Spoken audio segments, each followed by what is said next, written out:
Baru saja Perdana Menteri Belanda Mark Rutte mengeluarkan pernyataan yang mengejutkan. Belanda akhirnya mengakui kemerdekaan Indonesia pada tanggal 17 Agustus 1945 sepenuhnya dan tanpa syarat. Selama ini mereka hanya mengakui Indonesia merdeka pada tanggal 27 Desember 1949 dan pada akhirnya tahun ini, tahun 2023, mereka mengubah pernyataannya. Jika mereka sudah mengakui Indonesia merdeka pada tahun 1945 bukan 1949, maka dampaknya ini sangat serius ketika mereka masih berkuasa di Indonesia sebelum tahun 1949. Negara yang luasnya nggak jauh beda dengan Kabupaten Kutai Timur ini harus bertanggung jawab terkait agresi militer yang dilancarkan dua kali.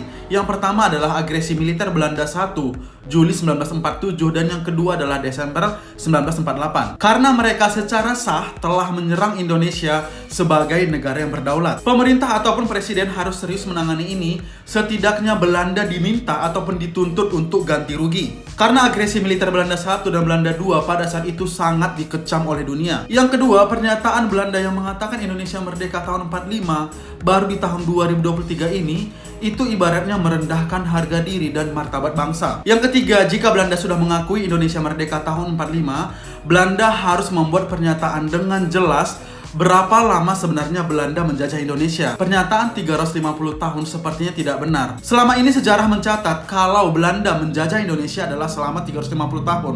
Apakah ini benar? Sepertinya tidak dan hoax. Apa buktinya dan berapa lama sebenarnya Belanda menjajah Indonesia? Cek di part 2 ya, akan dijelaskan kapan sebenarnya Belanda mulai memasuki Nusantara.